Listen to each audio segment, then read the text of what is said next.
Don't mess Just up. waiting for it. Wait for it. There we go. Hello, everybody. You may What's notice right happening? away that I'm not Mike Payne, and there has been some technical issues in part of Toronto where there has been a somewhat of a blackout. So we're missing a panelist and an MC as a result. So I'm here to fill in because I have what's the word I'm looking for? A criteria to be here at least once a month. Uh, so a quota, if you will. So no, I miss doing these workshops. So I'm glad that he asked me because I was too tired to go out. But yeah, I'm going to be emceeing for tonight. Hopefully that's okay. And we got a three-person panel other than myself, and we got Brent Sills. Brent, where are you from again? I'm from Cambridge, Ontario, Canada. Nice, awesome. And Whoop, whoop. Izzy B, where are I you streaming from? I am from Seattle, Washington. Ooh, Washington. nice. How you This doing? is like a dating game now. Ooh, Jeremy, where are you? Where are you? It's Vietnam, right, Jeremy? Yeah, yeah. I live in Ho Chi Minh or Saigon, Vietnam. But I'm from Nice. Texas. Oh, come on now. Nice. Where from Texas? I started comedy in Dallas. I lived in Okay, I'm from Dallas Houston. since 2000 till 5 years ago, so Gotcha, gotcha. 2015. Cool. Good I deal. no, I used to watch Walker Texas Ranger, so that's the only correlation that I have Walker, Texas. trying to fit in. Right, and It's we claim him. No, Like, yeah, that's he all. Chuck came. Norris. Yeah, that's all you need to know about Texas. I mean, if you went to school in Texas, you would need to know about the Alamo. But if you're not from Texas, you don't need to know about Man, that. State sponsored test. Uh, That's the only thing is the Alamo. the only true. thing I know about Alamo is from King of the Hill, which is probably not the most Yeah, no, accurate. that's Texas. The Alamo's a famous war. Davy I saw Crockett. the Davy movie. Crockett had the Yeah, raccoon skin hat. Uh there was huh. 12. I don't know. I 12 can't. Angry I Men. watched That's a Hamilton. different movie. I watch Hamilton. I'm getting them all mixed up. Like, yeah, Hamilton and the Alamo, they're both the same, right? And I haven't seen I Hamilton, know. so Oh, great, it's great. Anyways, I'm not gonna go in 20 minutes on Hamilton because it's not part of that. Was But that a thank you guys. musical? Was that a musical? I didn't catch that one. It's a musical. Oh, It's actually okay. I want to get into it now. The you're in guy, it now. You fucking fucked up. I went to high the school. guy, Same the guy thing. I did think it. it might be. He did like a spoken word poem during like Barack Obama's some sort of like a event for like having artists and stuff like that. He did a poetry reading, and they laughed at the fact that he had this idea to do a hip hop version of like the American history or whatever.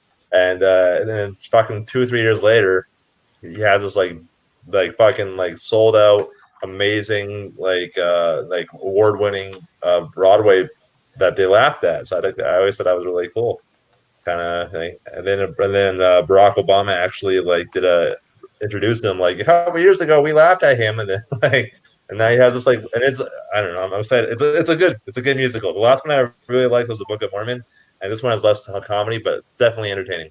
Um, that's all I want to go with Hamilton. I'm So in. I'm gonna Was check it out. I gotta go. I'll see you later. I gotta go see this guy. the the I'm back. Book of Mormon? Wasn't that the South Park guys? yeah, and it's so good. I recommend that as well. That's But the that's not on Disney. dildo movie, right? Where he becomes That's the movie Orgasmo. I star. think you're thinking of. You're Okay, thinking of yeah, Orgasmo, that's right. but like the Yeah, I same haven't seen the creators. Mormon one Sure. then. But that's not on Disney Plus. Hamilton is, and unfortunately, they cut out the swears because it's on Disney Plus. But still, anyways, thank you guys for tuning in on workshop number 90, and this is amazing. 90 of these have been made, and I know I don't know what I want. I wanted something special for 100. I don't know what it is yet, but that's a milestone for me. I don't. I barely commit to anything. So the fact that there's been 100 of these with an excessive amount of help with the MCs that we had, there's no way I could have done this 7 days a week. So thank you to Ashwin, Mike, Victoria, and Bilal, and some of our special guest hosts for doing this. I'm not accepting an award or anything, but definitely you guys are the reasons why it extended this long for sure. So thank you everybody for tuning in the workshop. For those of you who haven't seen it or know what's going on, I contacted several different comedy groups all over the world. Actually, I'm not exaggerating there anymore. And basically said, hey, was anybody interested in basically doing a workshop where I assign you a topic and you do 3 to 5 minutes of material on that topic, as well as have a second set ready of your own choosing, and you get, and we give each other feedback, suggestions, comments, anything to really help improve the bit or solid writing. And yeah, that's pretty much the cut and dry of it. That didn't have to take 6 minutes to introduce because the Hamilton was talked about. But I get passionate about musicals. You know. Also, I need to establish this is a I like to call this comedy safe space, or I like to call it like it's a safe place to be dangerous. But by that I don't mean we're not aiming to be offensive or vulgar, but we might be, and it's a process. We're trying to figure out how jokes work and how they function and how they do well. So it's all free. There's no there's no dark there's no line to. We're not being malicious. I haven't said this in a while. Pretty much, this is an idea where an idea becomes a joke becomes a bit becomes a set becomes a chunk becomes a special, etc., etc. And yeah, this is how it's all made. And thank you very much for. I'm a little rusty on the intro. I should probably get this fucking recorded so I don't have to do this every time. But yeah, that's the gist of the workshop. And we also one more thing, you want to do comments, we'd love to hear your comments and feedback, especially if you're not a troll. But if you want to have your comments read, definitely read. But if you have your name to be acknowledged, you have to accept StreamYard as your Lord and Savior, because otherwise it's just come off as anonymous because there's a privacy thing. So you have to. There's a link on the actual. People are looking for it. Where do you watch it on? Is it on Instagram or on Facebook? It's on Facebook and it's on YouTube, but privately. YouTube is not doing it. I'm not doing it publicly yet. It's and it's a comfort thing, but definitely it's on Facebook right now. And yeah, we'll get the show on the road now that I spent a good hour explaining it. So our lineup for today, we have Brent's going to be starting. Then we'll do is it ISADORE? Is I saying it right? Or just say Izzy. How you want to be? Izzy, that's fine. Izzy, okay. Yeah.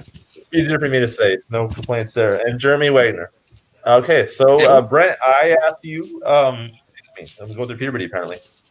If you'd be up for doing the topic of bringing disco back to life. So exactly. You just needed the word disco. You didn't tell me anything else. So you're disco. I'm doing a segue here. It's like disco's not dead. Brent's bringing it back. I didn't know we were supposed to dress the part. Yeah, he looks like he's ready for disco. I didn't know. He brought it back all by himself. Whenever you're ready, Brent, talk about disco. Whenever I'm ready. Okay, guys, listen. More than happy. Scott, I was so excited that you asked me to do this, and you know a little bit why, because I'm working on a big project out here and I'm going crazy working all the time. And honestly, I just want to have some fun and tell some jokes and just hang out with some comedians and have a good laugh. So I'm trying to kind of take the night off.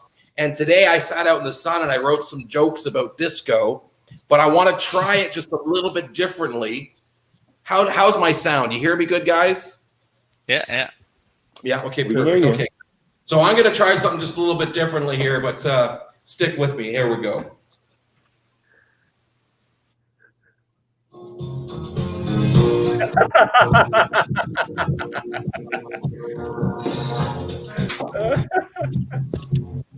You know it. Jeremy knows it, right? Have a little fun with your life. Izzy be in the house. You can tell by the way he moves.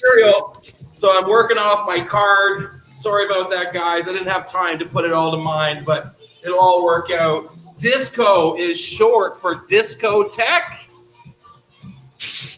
which of course is Latin for $35 cover.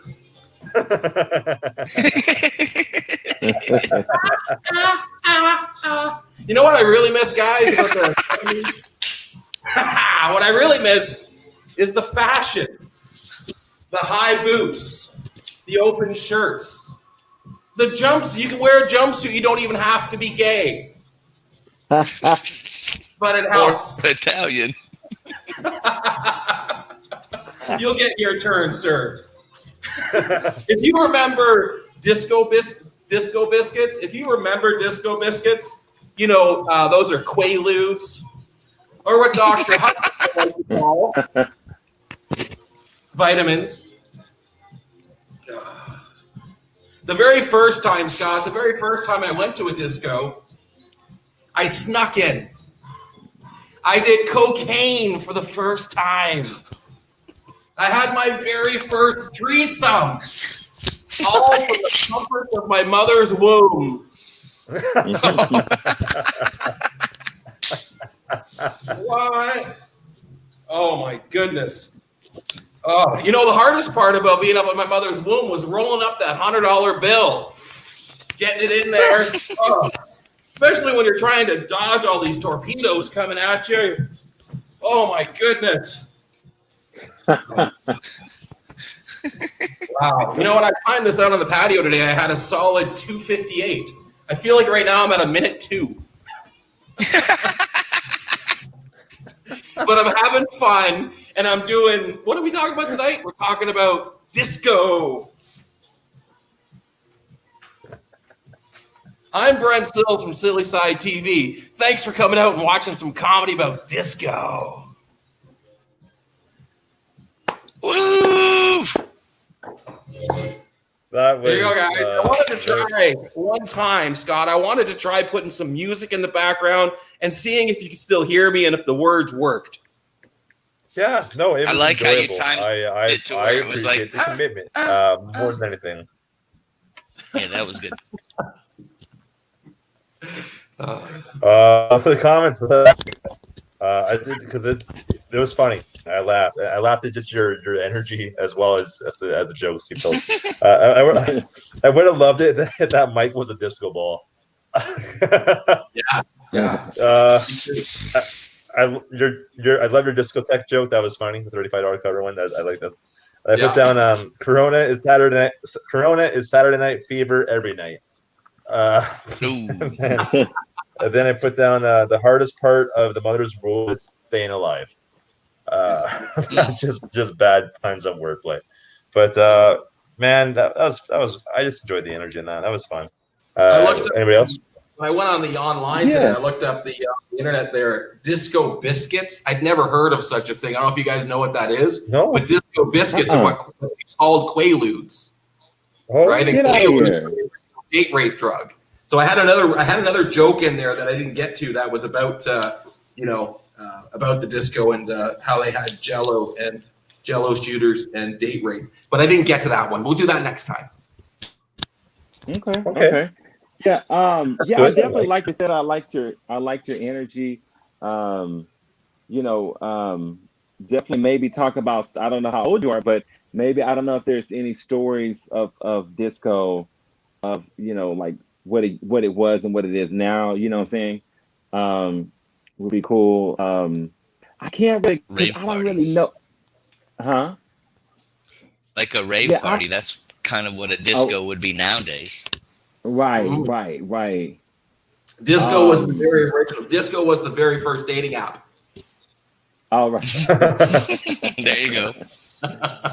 So I don't know a lot about disco to really have any material about. I'd have to really research and really flip some stuff. But overall, good set though. Thanks, bro. I said the Italian thing about the jumpsuit, so you say don't even have to be like a woman or whatever. Yeah. Or Italian. I was thinking something about YMCA. I didn't really. I just wrote YMCA down. That's all I wrote. Could have been something to do with like a village person or a construction worker or police officer. Like maybe you got arrested and like the other guys that got arrested, there was an Indian or something. I don't know. Right. That's the only other disco band I know besides that song you were playing. So I mean, pretty much the Bee Gees, man. The Bee Gees. Oh, I love the Bee Gees. They're the best. Yeah, I love the Bee Gees too. No, I was riding on the back of a grab bike, which is like a taxi here. It's a motorbike taxi, and the guy's like swerving back and forth, and like it's raining, and I kept getting hit in the face with rain, and in my headphones was staying alive. And I come to get to the destination, and like I look at the driver, and he's totally dry. So like when he was moving back and forth, he was just dodging rain the whole time. Nice. He knows what he's doing. I thought he had like a nervous twitch, but it was just I'm dodging rain. May I just say I just noticed this now that like if we like put our pictures together, it looks like it's just a giant puzzle with the backdrop of our walls being very fucking the same contrast of color. I don't know if it's depressing. I tried to I like pick the community of it. Spot. Yeah, let me try to. Yeah, my walls are dirty, so I picked the It looks like it'd be a spot. puzzle, like a whole like you put together. Anyways, I was thinking like I just thought the idea of like there's like maybe there's like a Travolta joke there with disco, because I feel like something with Travolta and Scientology and disco. Yeah, I can. That'd be fun to play around with. Yeah. There's a lot you can do with that for sure. Yeah, man, that was good. I like that. That's a good 70s open. really are disco and all that shit. I mean, it's so much fun when you go. Like I was listening to this afternoon, getting inspired. You can't help but move around and enjoy the music unless you're for real unfun. It's not what you are, but it's fun to listen to that music. It is not all the time, but yeah. I'm sweating like a drunken sailor right now. But I hear YMCA. You can maybe I'm like not gonna lie, I get into it. I do the whole thing. mention you can mention something about like a 70s bush. I don't know. Yeah, I like That the also 70s popped into my head. I think about disco. My dad's penis had sideburns on it. Yeah. What was that famous room they made a movie about for Boogie Nights in the 70s? Where all like the rock celebrities and the fucking they would like a nightclub. I forgot what it's called though. No, But it was like 56 Studio Studio 54. yes, that's someone. Yeah, you can talk about that too, even right? Like, there's a lot you can do. I didn't know but what yeah. that was, but the shirt told me. Fair enough. The shirt said only button one button. One button two. The rest of it, there's no hole for the other buttons. There's just that's it. See, I don't have the hair, so I can't even do it. I don't have a hairy chest. It's like I'm not ready for I got disco. gray in my hair, so I'm not trying to do that either. I grew it in special. All right, good job again, Izzy. Are you ready for your set? Yeah.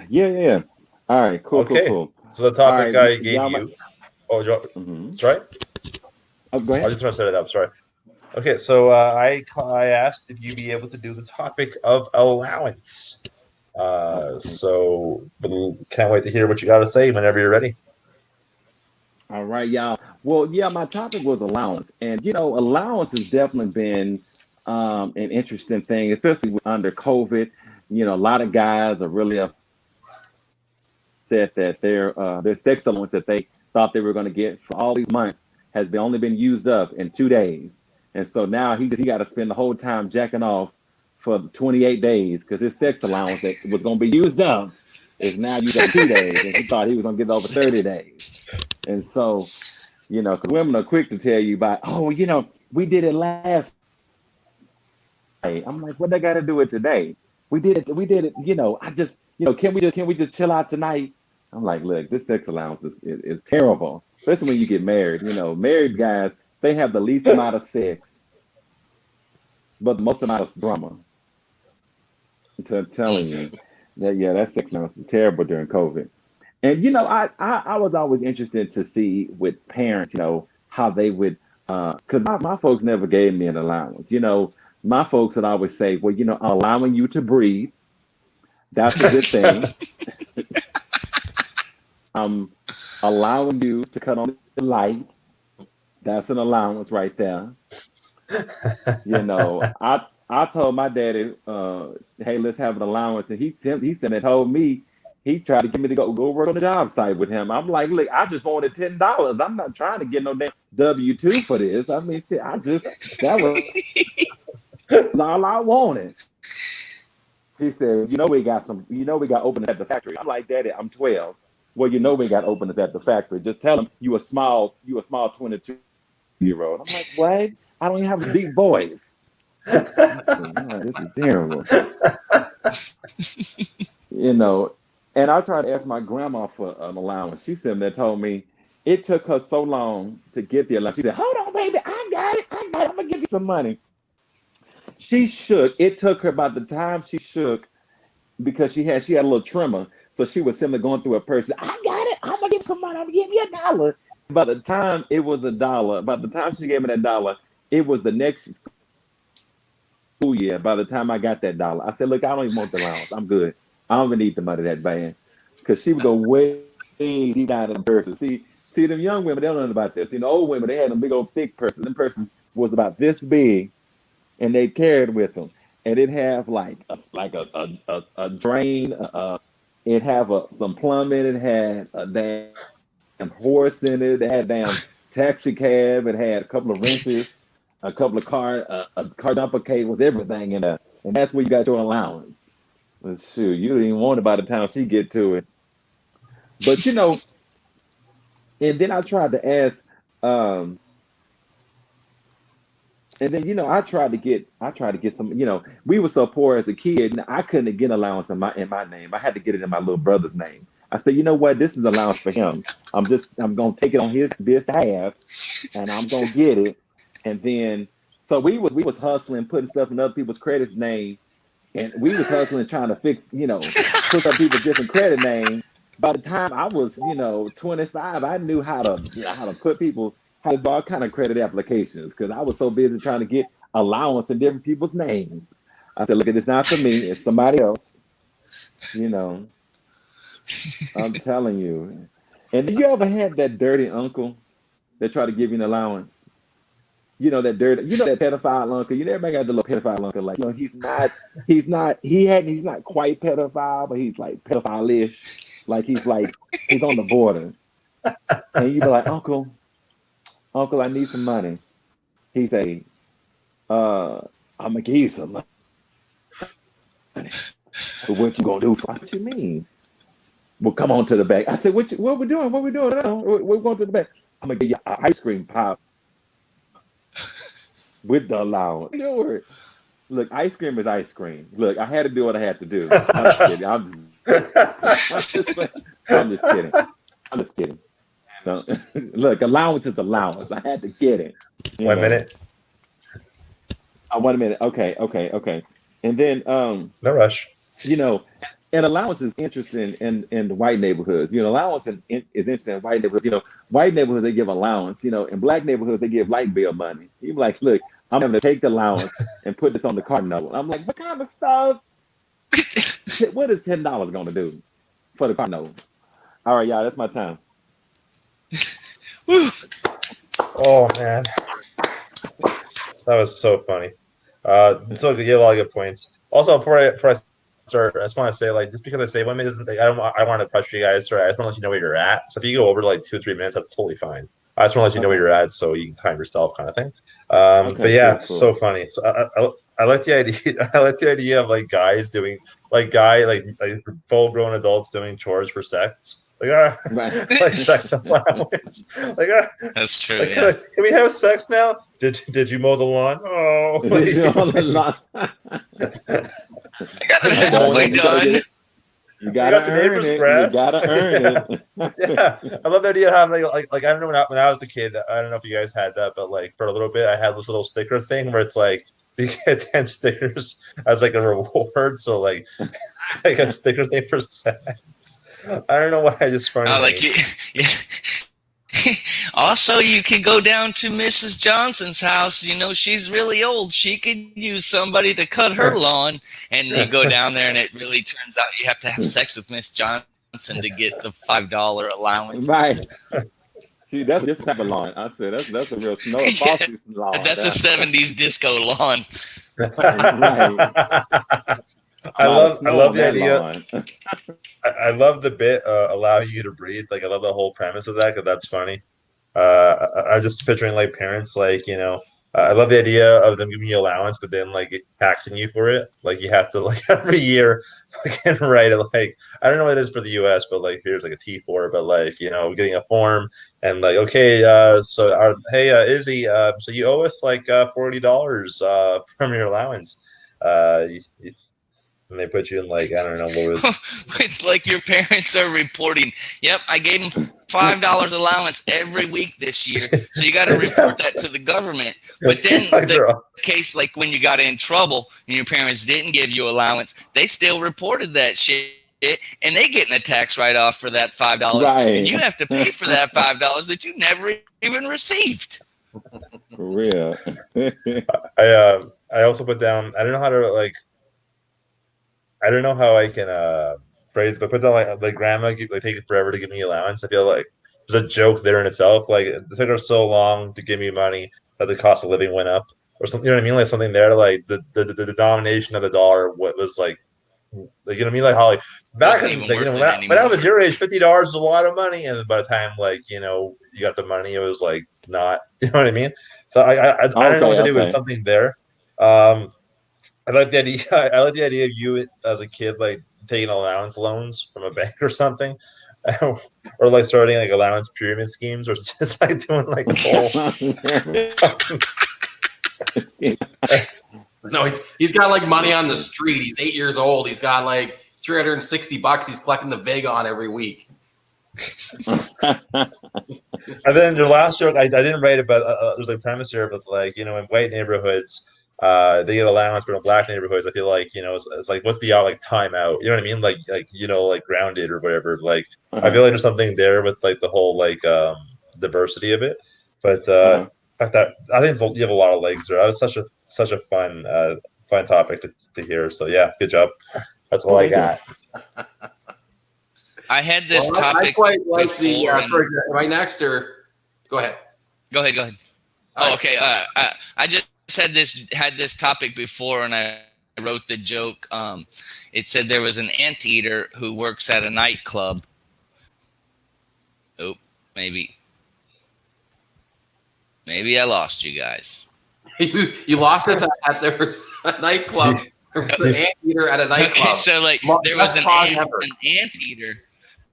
There's an anteater who works at a nightclub, and his job is to stand at the door and allow ants into the building. Anything over 100 ants, he can eat them. Allow ants. It was horrible. It was horrible the first time, and now the second time was proven. I love bad jokes. Those are awesome. I like this. I by accident. Izzy, I liked your sex allowance. I like the idea in this new modern day and age that we live in to do the reverse, to kind of reverse it like, I'm holding out sex on my wife until I get my allowance. It's been a year and a half, but I'm holding strong. Right? Holding strong.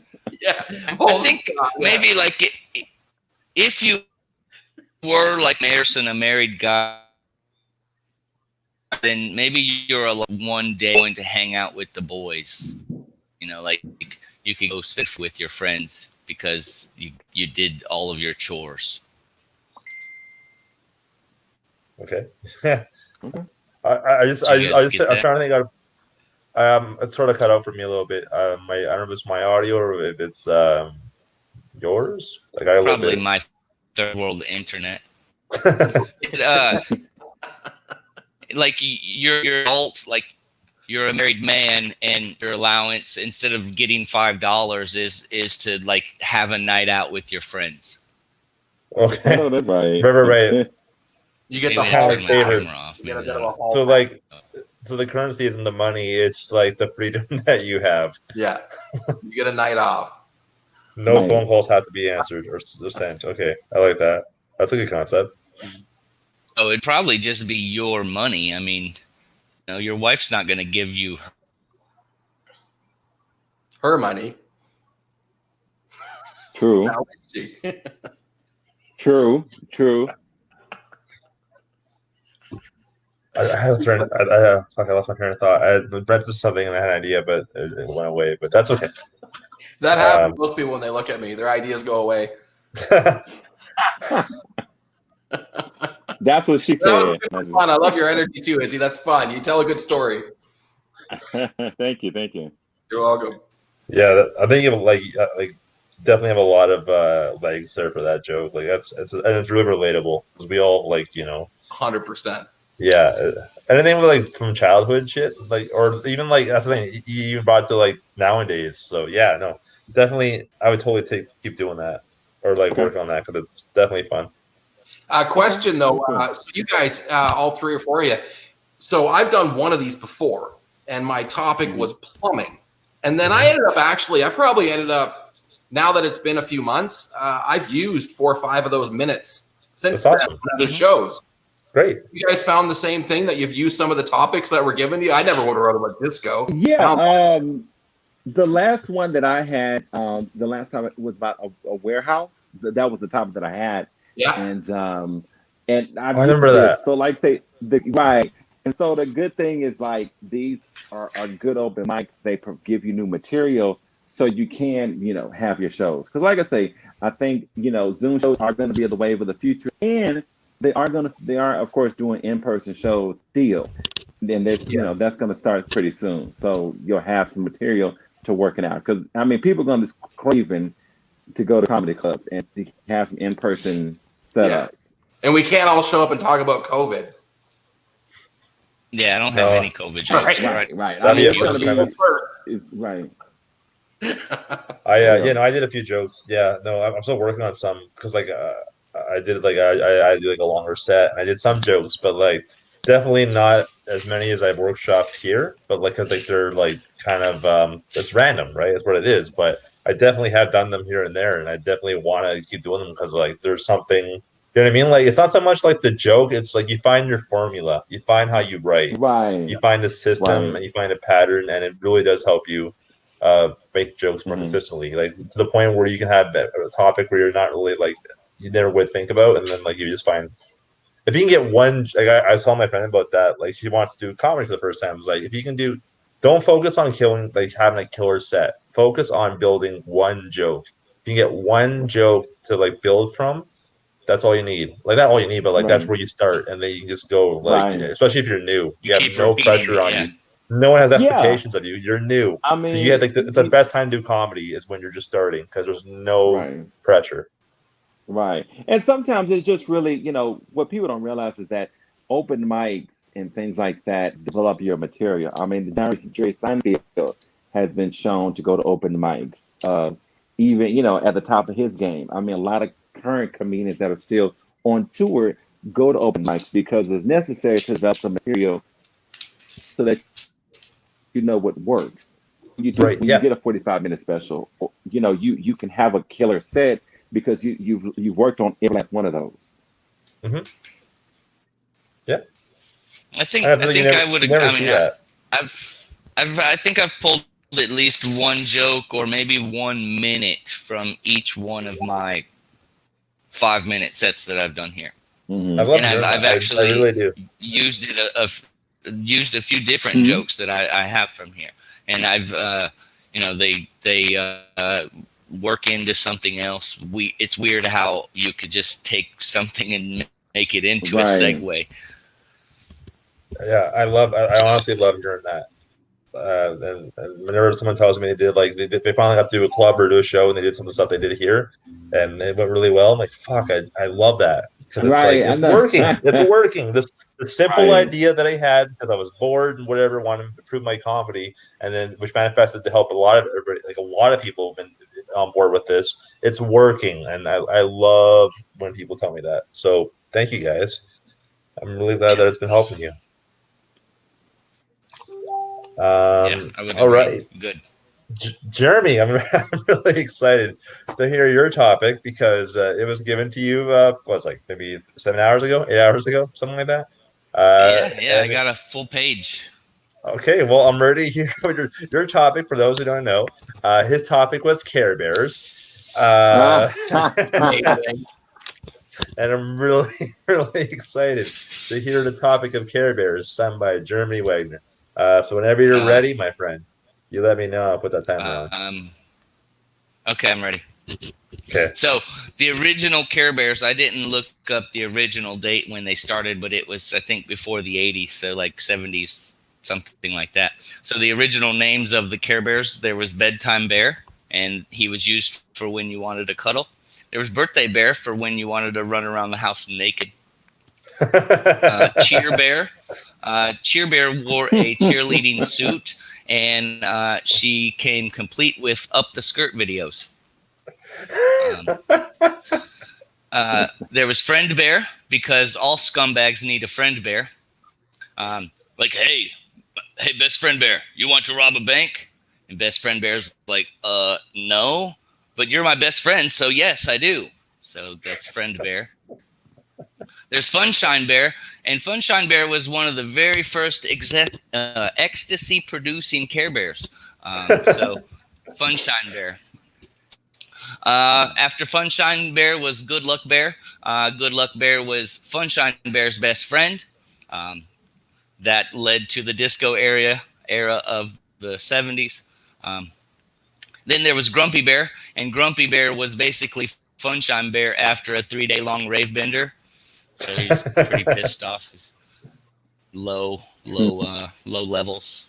Then there was Love a Lot Bear. Had a vibrating heart, because that's what we all want, is a vibrating heart. There was Tender Bear. Tender Heart Bear. Tender Heart Bear was forever a virgin. Like, she was a dirty whore in the rave parties, but forever virgin. And the last one of the original names of the Care Bears was Wish Bear. And Wish Bear could bring back your virginity every morning. So it's kind of works with Tender Bear. They're in like business together. So it's always tough. It's always a tough decision at the toy store when deciding which one of these Care Bears to take home.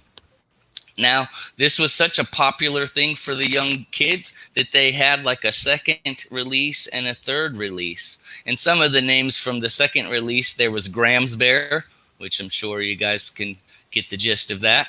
The next one, there was Perfect Panda, which, started the downfall of our celebrity worship. Then we had Secret Bear, which, again, was very fun. And Share Bear, that shares everything. And the last one started maybe like the gay rights movement, Surprise Bear. So season two Care Bears were about weed and furthering the decline of our civilization bears. But Share Bear was always open to 3 ways. So, I mean, we still have that for us, guys. In the 2000s, the year 2000s, the span of the 2000 to 2009, I don't remember the year, they released America's Care Bear.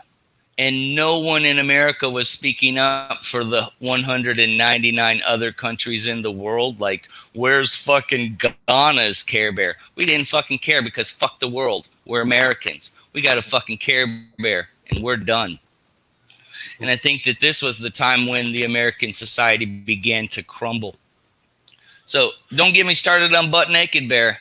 He was released during Pride Week. He is naked, of course. But you can't really tell that he's like an actual Care Bear, except his pubes are painted rainbow.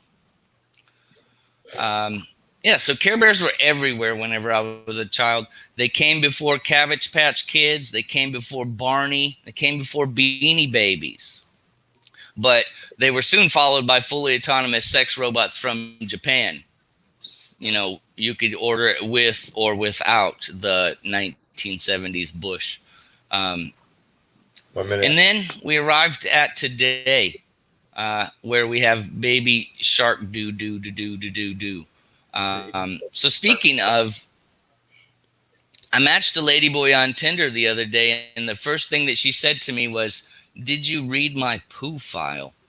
I don't really know why that associates with Care Bears in my head, but she looked like a loving lady. So But no one of these previous listed Care Bears, Beanie Babies, sex robots, Baby Shark Doo Doo, whatever the hell, Cabbage Patch Kids, none of these came after Pee Wee Herman. Pee Wee Herman was the first person, and he put his foot down into a sticky mess. Again, not sure how that related to Care Bears, but it's on my paper. And I guess I'll end with this. I want to thank Scott Porteous for the opportunity in comedy to be placed on a pedophile list based on my search history. You have really helped my career of doing children's birthday parties in the future. But, I mean, I'm finally recognized is what I'm trying to say. Like, people are pointing me out on the street, and they're like, oh, that's that guy. And like, yeah, I do comedy. They're like, no, you're a sexual predator. We've seen you researching Care Bears. And I'm like, fuck, yeah, I did Care Bears. So thank you. That's all I got. Oh, man. Those are actually the names of the Care Bears. I looked it up on Wikipedia. So, like, what the hell's Graham's Care Bear? Oh, God. So funny. Before I start though, when you said the whole watch thing, like when I first joined the fucking Right 10 club or whatever, someone suggested I use the word nuance. I made a joke about it, and it was like kind of like a terrorist joke, but like I put it on Twitter, and all of a sudden I was being followed by the what do you call it, the Watch Patrol for the USA or something like that. So I can totally relate to the whole Care Bear thing you just mentioned. No, that was fucking funny. I feel like I wrote some text. I didn't know what to say because like you just listen to bear. And I love it. So I put down consent bear. Consent bear. That's good. That would That's be good. funny. That's good. Me too. So yeah, Me too bear. New bears for I got Me 2020s. Too bear, SJW bear, cancel culture bear, safe space bear. I feel like the Care Bears nowadays would be fucking like that'd be a fun topic to talk about. Just because there's so many like things that can be mentioned. And then I put down I put down like we talk about Pee Wee Herman, and I put down Pee Wee Herman is a porno theater bear naked. That was a stretch, I know. But I feel like you should have addressed the Care Bear stare. Something I remember about the Care Bears, but I just didn't know what joke to involve in that. But the Care Bear stare sounds like a peeping, like something peepee or fucking pervy. But yeah, so funny. I enjoyed that more than I probably should have. So, good stuff, man. Good stuff. Yeah, I like it. A lot better characters that you can do. Like Jeremy, you could do crowd work with your bears, you know what I mean? Like you started kind of, there, and then I almost thought like, hey, you could start because you were doing a character. You could start like having a couple of them go at each other, or like, and then you got to calm them down. Like you're the guy, you're the audience. You got to calm the audience down. You know, they get all riled up, but you put words in their mouths, obviously, right? So I was having a good vision of all that. Love that crowd work, and then original bears. I was thinking about original teams, the original 6, the original 8. The original bears, how they could pair up. And then, of course, I thought Secret Bear, most popular, of course, with my uncle. I just thought of one more. I love your delivery. You have good energy, too, Jared. It's awesome. The Care Bear with the delicious odor. Don't care. I liked. Don't care bear. Hashtag don't care bear. The Care Bear with a surprise, I think was pretty cool. Like the gay Care Bear, I think that's pretty cool. No, they're all gay. Cut out. Oh, right. Well, that's true. Some of them are still in the closet. Some are still working on it. They're still trying to figure it themselves out. But yeah, just maybe have a this is a California bear. This is a Texas bear or something like that. And kind of just, maybe like the Texas bear has a slang, and the Texas Care Bear married their cousin, California bear. So, okay. yeah. So, yeah. So that'd be pretty cool. Yes, I like it, though. No, I think I'll use some of this. I don't know for what, but it's just like an open mic thing. But I think some of it's pretty Yeah, for good. every kids' parties. Yeah. Well, I just mean, you thought can of talk about one like how that's definitely. the toys. Go ahead. Yeah. Say that Go again. ahead. I can wait. But I said, you said he's going to use it. I said if he gets any kids' parties. Yeah, but I gotta stay Well, maybe on the just other side like of talk the about. fence. It would be a good segment if you could talk about, the toys, how they've changed. How everything's a tablet and an app versus how it was back in the day, and we had these little corny ass Care Bears and what they were to us as kids. If just the way they're set up, and like a bear that's called Care Bear, that had a little cartoon show that your parents hated, and that your bear would always come up missing because they would always try to throw away the damn bear because they hated the damn bear. So, I think there's a lot of different ways that can go with that, with all of this. I mean, but you guys are pointing out a lot of things. Like now it's all about like sex bears. There's like OnlyFans bear, and there's like whore bear and gangbang bear and bukkake bear. And I got one less dirty bear though, but it's definitely relevant. The bear whose power is complaining to management. That's the Karen bear. the Karen bear. The Karen That's bear. good. That would be good. The Karen because you bear, could the describe Karen bear it as that pisses on all the she other like bears. cares, but then she cares only enough to not fix the system, but fix the part of the system that she receives. Like she doesn't give a shit about the rest of us. She's caring about herself. Karen bear. And her name's Karen. The Karen bear. And the Karen bear stares a cold stare. But if we have a Karen bear, then we have to have. That's the one time you can mention the Karen bear stares. A Karen bear. Karen bear stare. Fire. Just fire. But the Karen bear would have to come in like a two combo set, like a Christmas time special, where you get 2 Care Bears for one, because there's got to be a manager Care Bear, like a manager Care Bear.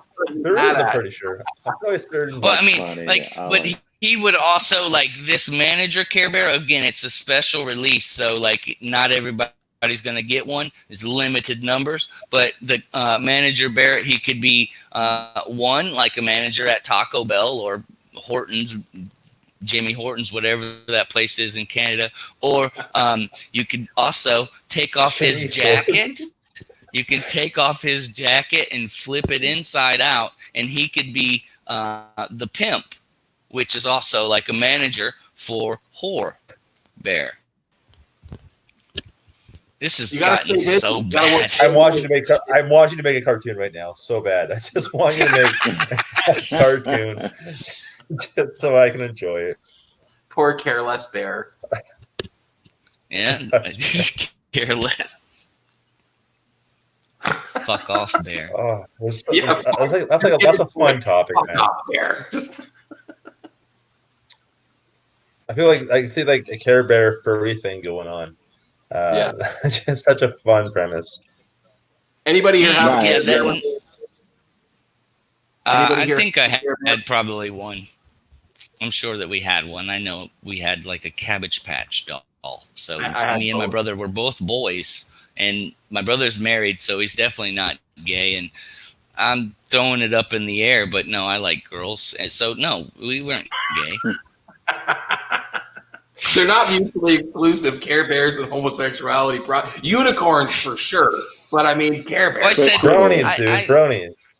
I said Cabbage Patch Kids, so I moved it from Care Bears to Cabbage Patch Kids. Those ones are a little weird because they came with birth certificates. Like I felt so bad when I threw mine in the trash whenever it was all old, and I was like, that's a bad parent. Like he doesn't even take time to like wash his son. He's just like, oh fuck, it's dirty. We can make another one. I felt guilty for a Cabbage Patch Kid. That would be a good. Wasn't there like an '80s movie called like the Garbage Pail Kids? Yes. Really bad knockoff. Yeah. Oh no, Garbage Pail Kids were awesome. Like I still have several of the little cards or the little stickers that they used to. But that sounds like have. bad parenting more than Cabbage Patch. Is all I'm saying. Like, associate your children with garbage. Very good stuff. Very, very funny stuff. Now, we had no comments, unfortunately, other than Chuck Norris, the president of Texas, and I have no idea what to think about Hamilton, and I'm still confused. Thank you, Chase Bonin. You don't know what to do. Chase is always on here putting questions in. Just trolling me. Just my passions. I just want to address him though, so he doesn't know he does not being ignored. I just chose to ignore him. No. Yeah. So that was the first.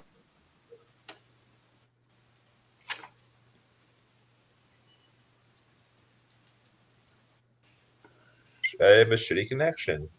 Is it me? Shit. This is why I don't like internet connection. Yeah. Oh, fuck. I hate my connection so bad. Sorry, everybody. Maybe if you worked a little harder, you'd get more allowance and you can pay for a better connection. Come on, Izzy. You can do it, buddy. Fuck. This is why I don't hold these much anymore, because I can't. I don't have the resources. Shit. I might just pay for a better connection. I don't have is it just me though, or is it everybody else? So that's why I don't know. My connection sounds like it's crap too. I mean, I know that I'm in Vietnam, but typically it's pretty good. So like, I don't know, once every 6 months they say to Sharps, okay, then maybe it's I think it's because of hosting it. Cable. Hey, sorry guys. Sorry about that. No. I think it's my connection. I think I have a shitty connection, and I think I need to pay for a better one, or reset it, turn off. So we're good. We're all back. Thanks for Scott. Watch your back. I've since this connection's so bad, I sent Hitman Care Bear to your house. All right. Well, let's get the show started before I lose more of a connection.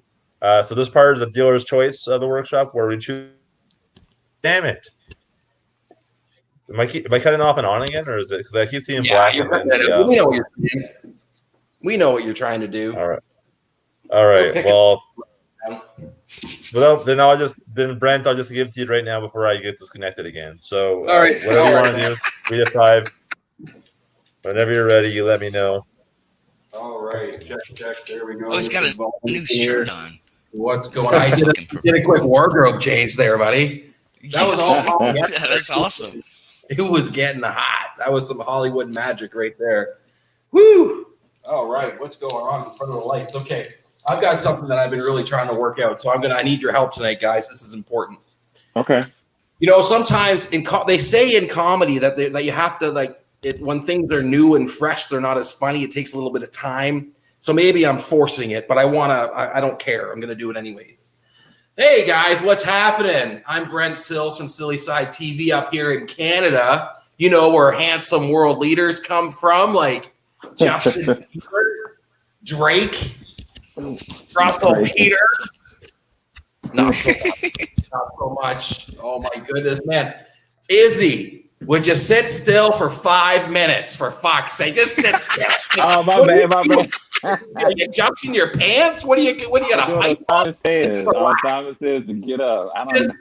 I mean, it's 5 minutes, man. What are you doing? Anyway, love you, Izzy. You're a good man. So much has changed since I started my career in comedy 196 days ago. The Rock has got a tequila? When did this happen? Oh my goodness. I got to tell you, the best part about being disowned by your father-in-law for being a comedian is being disowned by your father-in-law for being a comedian. No more. I don't have to pretend I care about his fucking golf games. I don't have to care that I don't have to, he cheats. He cheats at golf, but he won't tell anybody, but I know he does. And you know what else I know? He's going to die first. And when he dies first, I'm giving all of his money to his ex-wife. I'm going to buy her a car she doesn't even drive. I'm getting her a pool boy. She doesn't have a pool. Don't care. I'm spending all his money, right? Don't want to. He told me he thinks that my new career is a joke. I told him I'm halfway there then. How you doing? Oh my goodness, what's going on? Wow, he's dying I wrote that down. He's dying first. That's horrible. I'm going to hell. He's dying first. That's what's happening here tonight. Oh my, what else is going on with him? I don't have to listen to his jokes. I don't have to put up with his bullshit. I don't have to pretend to care about his girl problems. You ever have a 75-year-old in your life that's got girl problems? It's fucking, if you have a girl, you got no problem. You're going to die soon. You got like 7 summers left. Your fucking girl problems. He called them bed warmers. If you stop calling them bed warmers, you might get a good one, you fuck. Anyways.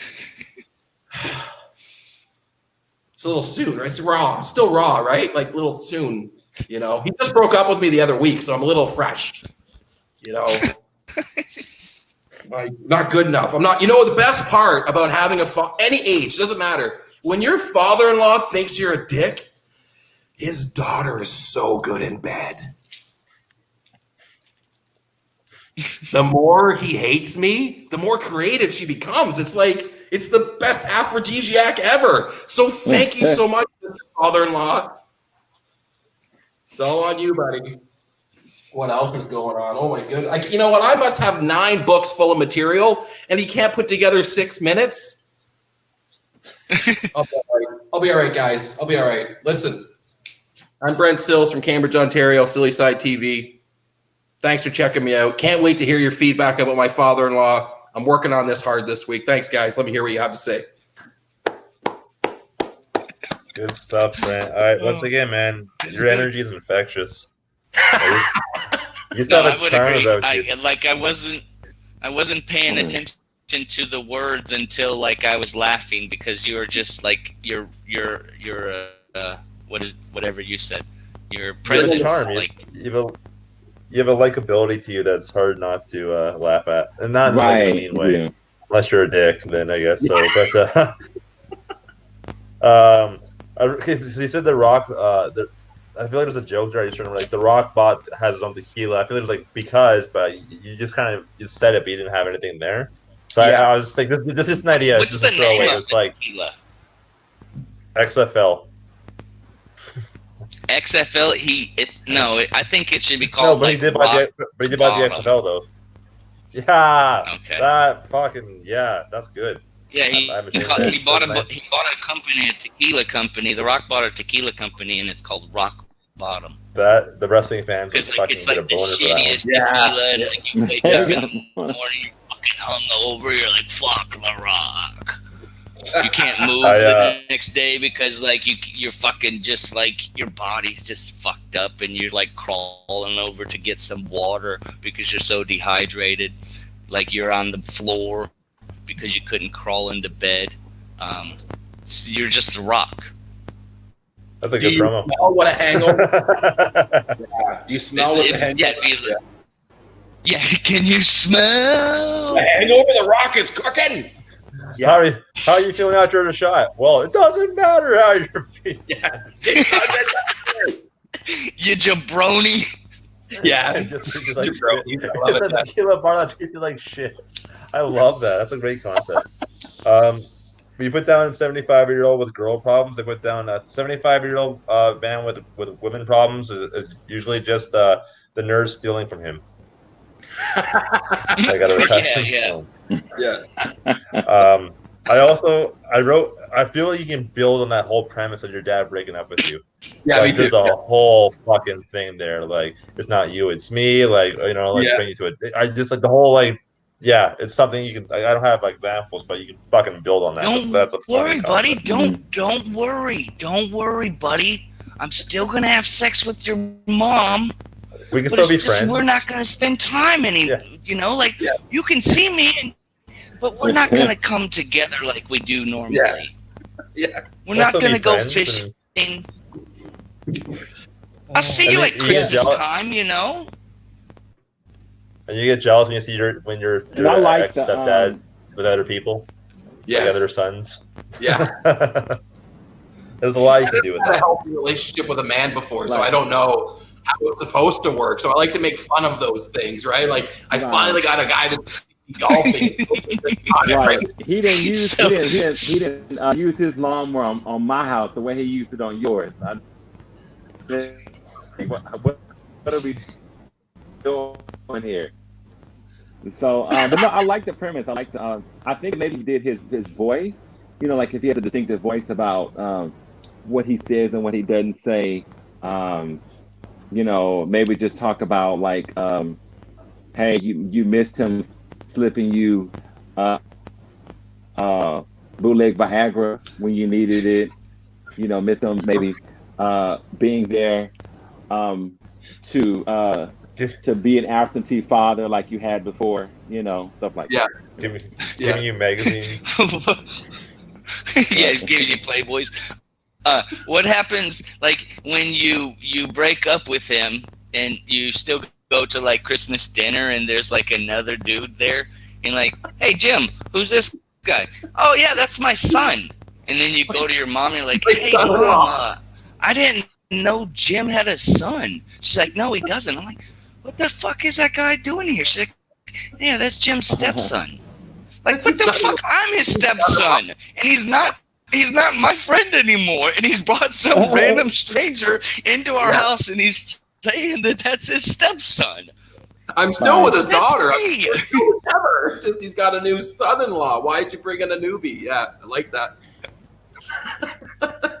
He's a better golfer than you are, Brett. He's a much better friend than you are, right? He introduces everybody like at the party. Yeah. To this is my stepson, and then he's like, oh yeah, this is Brent. It's a guy I know. His name's Brent. You know, and then whenever people are talking about his stepson, they're like, oh yeah, I played golf with Brent's stepson, and he's fucking a good golfer, man. Like the guy is smart. And then everybody in the neighborhood thinks that you're smart, and they're like, this guy's collecting soda bottles down the street. Obviously, he's not playing golf and doing violin concerts. And by the way, Brent, when I say good job on that last shot you did, I was faking it. That's my boy. That's a boy. See, I can do it too. You know what I mean? I feel like there's so much you can do of that whole fucking. Yeah, I think there's a lot of stuff you could do with that. Well, I like so it. much. I mean, it hasn't happened yet, but it will shortly. I like it when people approach him and go, "Oh, I saw your son-in-law. I saw your son-in-law on TV. He's blowing up on Netflix. He's amazing. I can't. You must be so proud." And he's like, "No, I don't. We don't." Oh, he broke up with your daughter. Oh, no, they're together, but hold on. He got Netflix. He got a Netflix special. Yeah, I'm gonna call him. You remember that $20 I let you borrow? Well, I'm gonna need that back right about now. $2,000. Yeah, times 20. I'm gonna start programming numbers on my phone that are Netflix, but aren't. Like when my wife calls, it says Netflix. Just so when I'm around, I'm like, oh, Amazon's calling. Netflix is calling again. How you doing? That's all right, Brent. Show us on this Don't Care Bear where your stepfather touched you.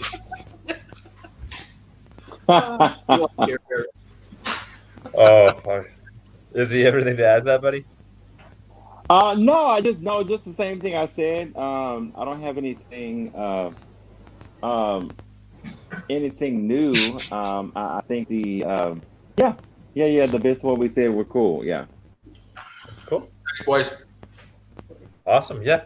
Fucking funny stuff. Man. Seriously, you guys, so far everything you've been saying, you definitely got a lot of ammo for a lot of ideas. So good stuff. Yeah. All right. So Izzy, with that being said, did you have a second set you like to share with the class? I never get sick of saying that. Yeah, definitely. Okay, I have some. Okay, cool. I got some stuff. All right, y'all. My name is Izzy B. Coming up on the scene. You know what I mean? No, just play. I'm not a rapper. I just about to rap. So it's been an interesting time. I think I just moved here from Texas. I'm actually coming from moved out here a couple of months ago. Thank you. It's been interesting. But the food out here in Seattle is terrible. I say it has like no taste or nothing. I'm like, I see why folks be depressed out here in Seattle. You know, will make you sleepless in Seattle. We're eating this damn food out here. This is Right. crazy. But you know, I like how everybody's so nice and stuff. I had some guys tried to rob me out here in Seattle, and they said they were so nice and considerate. They were like, you know what? You can either have your wallet or your keys. Which one do you want? I was like, you know what? Since you were so thoughtful, you can have my wallet. He was like, okay, you know. So he was just so nice about it. You know, other folks they're like, give me all your stuff. You know, they're so impolite. And I don't appreciate it like that. At least you're gonna rob somebody. Have manners on top of that. I'm like, okay, you know, be nice, be nice. And then, you know, the Seattle thing is interesting. You know, he said that instead of him driving in a Buick, he had a Toyota Prius. I'm like, bro, you robbing and saving gas or something? What you doing here? You supposed to have like a good getaway car that just is like, man, that's a car. He's coming in a Prius. I'm like, bro, you out of line. And you know, it's been interesting. Now things have got so progressive now.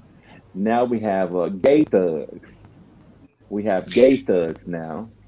And so instead of drive-bys, they do hit by the. I'm like, look, what you mean? What are they gonna take from me? Like, look.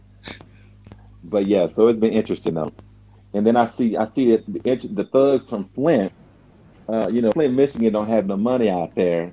So it's been interesting to see the thugs out there. You know, the thugs out there, they don't throw bullets, they just throw rocks and stuff and just keep running. Like it just take off running. So I'm like, you don't even have a gun or none of that. It's crazy. But you know, I see so many in this day and age. You know, everybody's single. Everybody's single. I see so many women out here talking about, you know, they single, ready to mingle. And I seen this one girl online, and she said she was online, and she said, "I'm not settling. I'm not settling." I'm like, look, you need to go ahead and settle with them looks. You need to go and settle. Bring them looks down to earth. Your mama settled. See, that's how you came about. How you think you came about? Look, your dad was gargoyle. Your mama settled for him. He thought he was good enough, and that's how you came about. You need to bring down the standards. I said you need to be like Walmart. You need to roll back them prices. You know, have a clearance sale on the vagina and bring it on back. Bring it on back. Buy one, get one.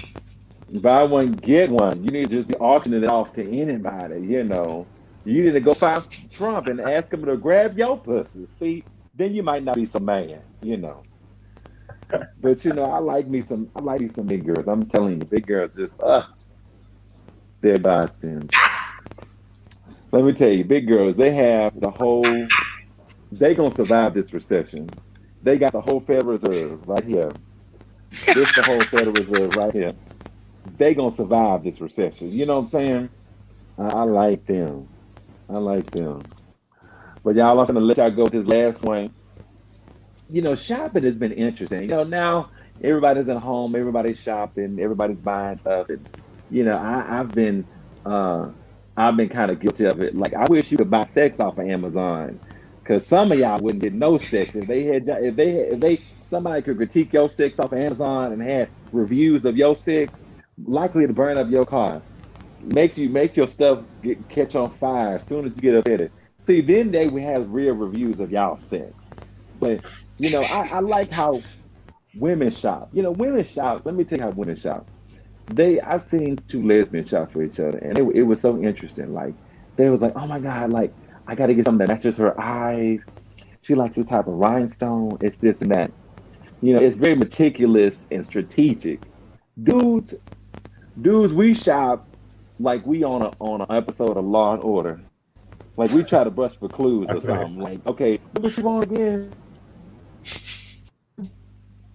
What? Okay, who you know that bought something for her last week that may have had some? We you know, it's an episode of CSI. We brushing for clues and trying to figure stuff out.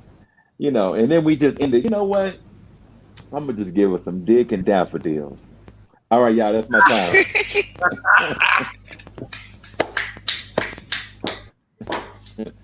Oh, Thank I you, love thank your you. cadence. So funny. It's so mellow, but so funny. Um, I feel like so. Wait, I'm trying. I wrote some things down, and I'm trying to figure out where I came from. I remember you said no taste or in the beginning of your say. It's just something about no taste or nothing. Talking about Seattle food. That's what it was. Talking about the food in Seattle. I feel like there's a joke there, like no taste or nothing, like blank. You know what I mean? I just don't know what. It's a It's like what? a Say throwaway. again? Sorry. The Seattle food doesn't taste has no taste or nothing. We're talking about food in Seattle and the Uh-huh. food. And then I feel like Uh-huh. there's a joke there, just to like kind of like no taste or nothing, like blank. I can't think of anything. I should say. Um, I like that he had. I know. I remember you telling that joke before, and that's such a fucking funny concept to play with robbers. I Uh-huh. put down. He's so nice because one time he wanted to rob me. I didn't have money. He was so nice. He borrowed me money just to rob it. And he said, "You still owe me. You owe me 20." Yeah. Oh my crap So he now. stole the 20 that he gave to me, and then you still owe him 20 in the future. But I'm not Hey, no dude, rush to since pay I it. can No see rush you to pay in it. trouble right now, I'm gonna borrow you a 10, and I'm gonna borrow you 2 5s. But also, I'm gonna need to rob you back for one of those 5s and that 10, and you still owe me $20, dog. Cause I got you. I love your style of joke. Like It's he's just so the funny. neighborhood robber. So like he's been bullying you since high school, and you ain't moved out of the neighborhood. So like he's still waiting on the corner, hustling you for sandwich money and shit every time you go to your job. You're 50. For real. You're still getting sandwich money every day. But he's firm but fair. You pushing a walker across the street. This motherfucker ain't never had a job. He just be hustling $5 out of like 4 people from high school every day. He makes $20 to pay for his place to sleep and some money for food and alcohol, and that's just from bullying the high school kids that still live in the neighborhood that he went to high school in. For real. Like, why stop? That's a good business. I'm telling you. I was thinking about Izzy. I was thinking about you were talking about the being broke, so broke. The criminals in Detroit or wherever it was are so broke that they can't cover the layaway on some bullets. Oh. Like layaway I on like different that one. whether it's but I mean layaway on a gun it's too logical, but layaway on some bullets. And I also thought like you were talking about women and like as opposed to this new job sharing that they do now, it's like you get a government job but you only work at 0.4 and then somebody else works at 0.4, you split the job. Like you could get like kind of like a few of these girls that you're kicking online.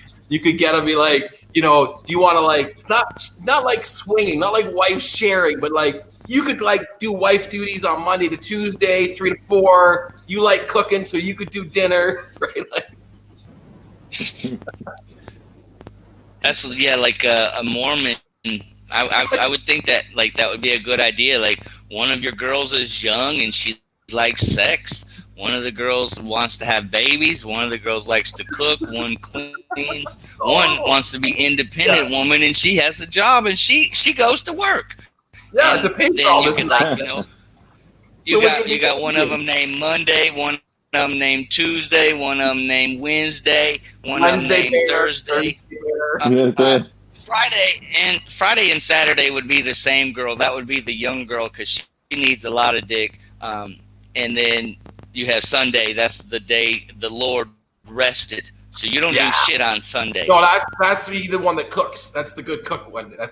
You need to be fed on Sunday. Yeah, but you don't have sex on Sunday. You don't do anything. The You one there that and cooks drink doesn't beer. want to have sex with you anyways, ever. She cooks. She doesn't. It's like your wife now. She doesn't want to have sex with you ever. She just wants to.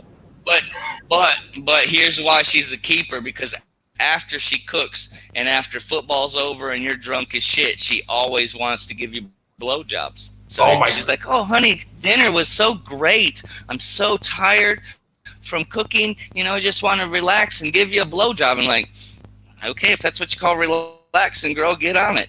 And then you can do the hell. You're a gentleman, Jeremy. You're a true gentleman. Hey, I don't know how polygamy works, but I mean, I'm getting interested the more I think about it. But I can't even get one girl. So, like, how the fuck am I going to get Right? 7? I certainly can't satisfy one, so I don't know about 7. I had this really stupid idea before where it was like, anytime I meet a new person, then I would give them like a different identity. Like, my name's Steve, and I'm a veterinarian.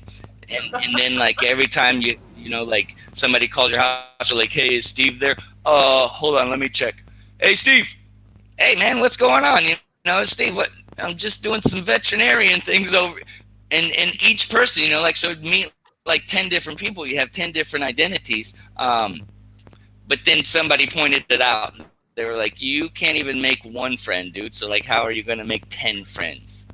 It's the personalities that are going to make the friends, you know. Obviously, I have to dress the part, you know. I can't dress in the same clothes if I'm Steve the veterinarian or I'm, you know, Bob the gay sex construction. You gotta wear like a gown or something, like a surgical gown. Like here in Vietnam, like they shorten like, so a person who is younger than you call them M. So, like, if you're at like the restaurant, you would say M Moi, which means like, hey you, basically. If you're talking to a person who is older than you, you say An, and that's a man, or you say Chi for a woman.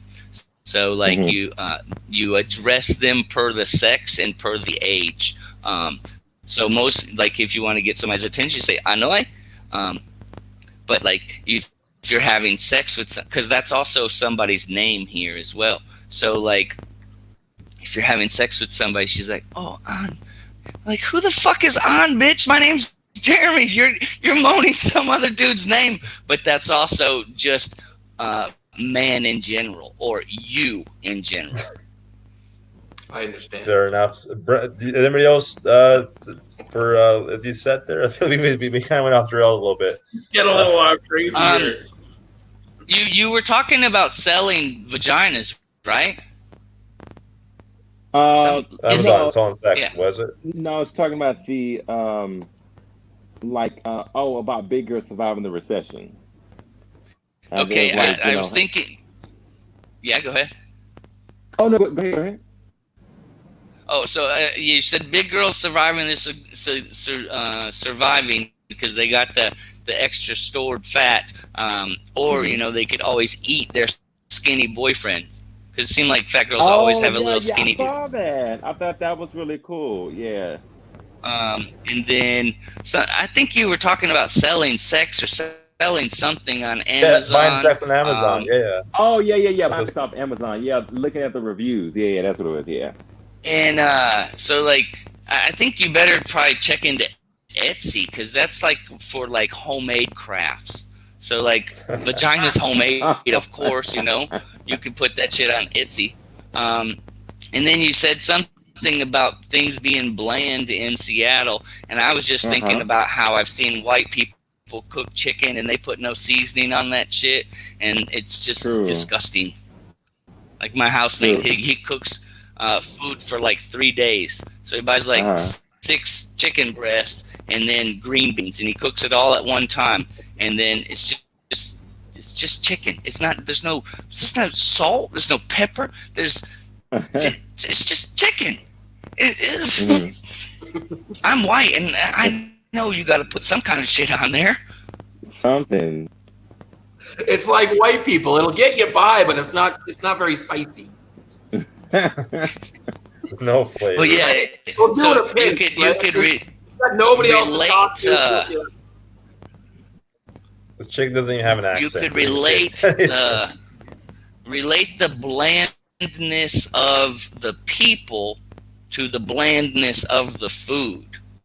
Oh, you know, like, That's white good. people are so like here in Seattle, white people are just like, they're all the same. You know, like, they're all dressed the same, they all look the same, but you know, they all talk the same.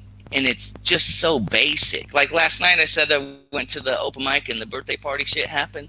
And I told my Vietnamese friend, I was like, because he's really into like black culture, so like he knows all about the housewives in Atlanta and shit like that. He talks like Cardi B and like he's twerking and shit like that. He's a little gay boy, and I leaned over and I was like, because there's all white people in this bar, and I leaned over and I was like, this is what basic is, because they're singing like Wonderwall and like this play a fucking Old Town Road, play Old Town Road on the guitar so we could all sing it together. Like, fucking shoot me in the face, you know? Like, this is why I left America, to get away from these fucking people. And now they're in this fucking country, I understand, but they're all in this fucking bar. Like, I don't know how many are in this city, but they're all here right now. Not really, there's a fuck ton of them here, but I've never met any of those people. And one of the girls was like, I seen you at open mic at Indica before, and I'm like, oh, okay. Yeah, I get that all the time. I don't remember you. I'm sorry, you didn't stick out. But hey,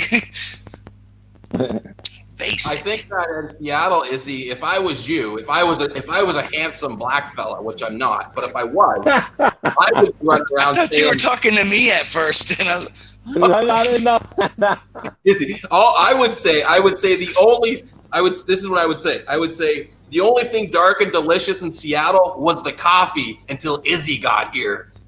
I like that one. I like that one. You're saying that. You can use it. I probably shouldn't. Like, no. I like that one. That's really good. Thank you, Brent. That's good. Well played. I love that one. Yeah. Fuck, I hate my connection. I gotta get a better one. Good job, Izzy. Thank you. Yeah. Good For stuff. approaching cadence. Jeremy.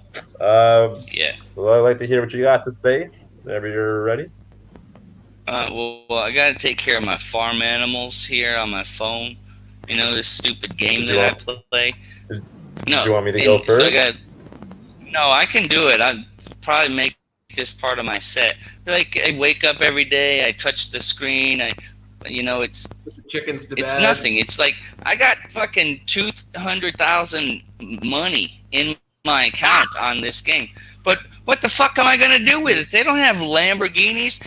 It's just like I'm a farm. I could buy more farm shit. I wake up early in the morning, I plant some seeds, I harvest them in the afternoon, I sell them at the market as different goods that I have produced, and I get money, but it never fucking ends. So, like, this is like a distraction from life that is just fucking another life that's shittier, that you don't have to like fight with your wife because you're a farmer and that's your job and you farm things. I tell myself I need to delete it, but then I would have to write because I wouldn't have anything else to blame not writing on. So, like, fuck. That wasn't part of my set. But like one time, my friend was like, how do you, I wonder what the life of an ant is. And I was like, I don't know, let's find an app. Maybe they have an app that explains more about ant life. And I downloaded this game, and it was the same thing. There was 3 types of ants. There's a forager, a warrior, and like a cross between both that was a mutated. So the foragers forage, the warriors fight, the other ones they do both. And that was it. Like big bugs would like come and fly in near your ant hill, and the warriors would all go over there and they'd kick the big wasp bug's ass, and then the foragers would bring the food back to the thing, and then you get to grow more ants. So like it was weird because it's a waste of time. I don't have that app anymore. I cycled to this farm app, and this one's gonna go, and I'll get some other stupid app. I don't like the apps anymore. I feel dumb. So like I was on Facebook the other day, and my friend posted, like, I love my life. I'm surrounded by so many beautiful people. What should I do? Make a jacket. Kill the people. Make a jacket. It'd be beautiful. Or like if you do have 7 friends, you could make a 7-layer burrito. Okay, so like you guys have jobs and things. You got co-workers at your jobs. I'm sure at some point maybe there was a possibility that you were flirting with one of your coworkers, maybe even had sex with one of your coworkers. Like the reason that I wrote this or that I'm trying to work on something like this about sex with coworkers, because I've had sex with a couple of the comedians here, and I kind of consider them coworkers. So I don't want to say names, but they know who they are. So when they hear these jokes, they're gonna kind of be extra special. And there's more than one. So like if you have sex with coworkers, some people may know about it, and some people may not. And like at some point, that sex with the coworkers, it could lead to marriage, which I mean I'm sure none of us hope that, or it just could lead to maybe problems in the workplace, because it seems like girls can't like be friends after a relationship.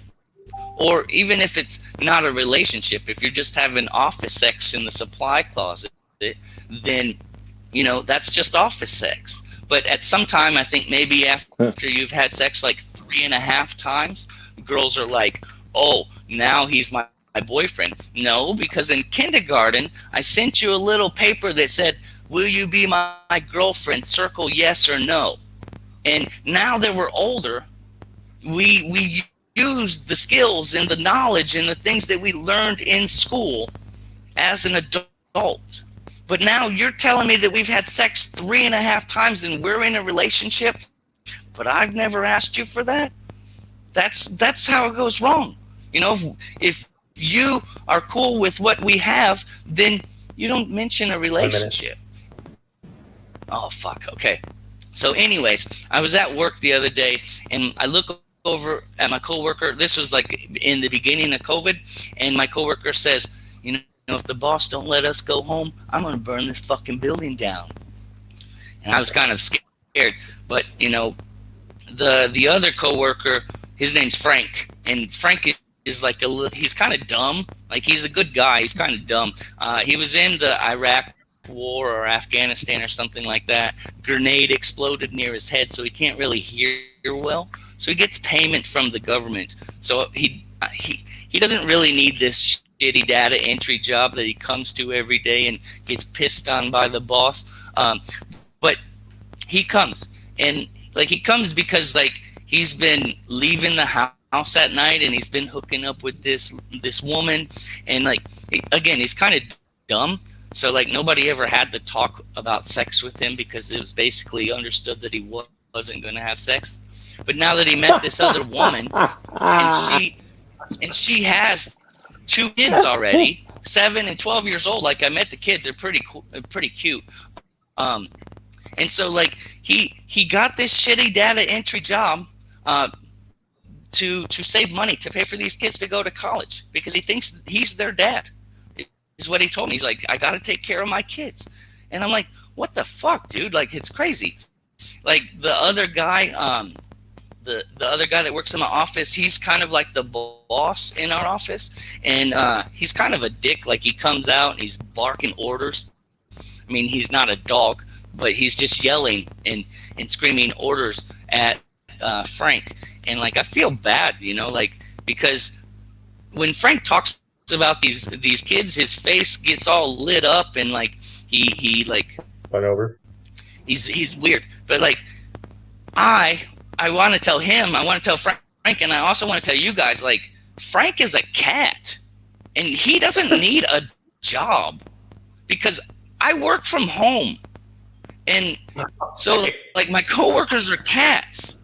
The other cat, the dickhead cat that's hissing orders, his name's Chairman Meow, but I just call him Mao.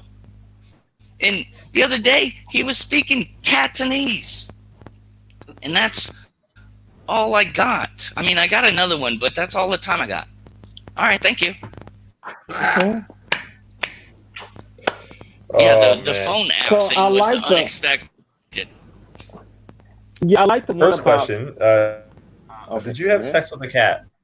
Again, you're talking about Hold on. coworker Hold on. sex. So I was kind of like, oh, okay. So Hold I on. was a little Hold on, Scott. Repeat confused your by that. question. Did you have sex with a cat? See, that's the way I want it to be, for people to think, you know, because I don't want to put focus on one of the two people that I did fool around with in the comedy scene here. Right. So Fair enough.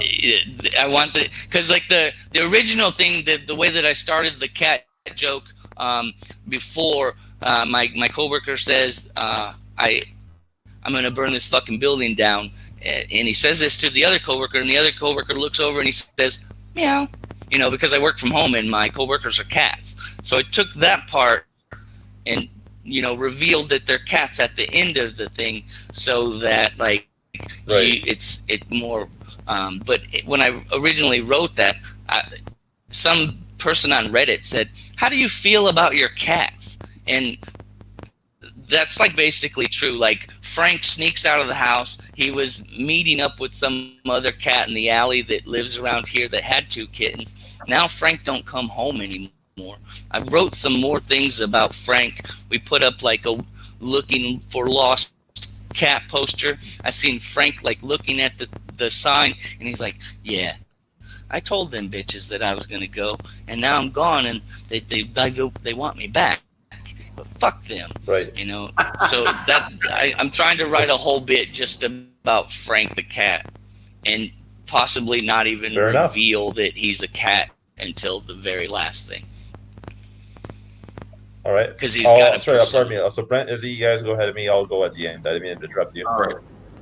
So I like the concept or the idea to, if you want to not sleep with a woman and then raise her kids, why didn't you just stay married in the first place? Because you're already not sleeping with somebody and raising some kids, right? You had that, Yeah. you're twisted around. Like, I thought, well, that came to my mind. So if you're not, hey man, Frank, if you just wanted to like not have sex with somebody and raise kids, you could have just stayed married to that other feline you were with before, with the 6 fingers. Remember her? Weirdo. The web toe. With the web feet, the 6 toes. But and then the other thing I wrote down was like to get to cats quicker, because I had to go back and remember the things you said so I could laugh at them. Right? They were funny once I knew they were cats, but then I had to try to remember. And my memory, short term especially, is worse than my long term, and so I don't remember anything ever, like most comedians. So I thought it was very funny when I said, I mean, like I thought this was clever whenever I was like, yeah, he comes out of the office, he's just barking orders. You know, he's not a dog or anything, you know, but there's a bunch of lead-ins to where like I probably should write more to where it makes you think that he could be a cat.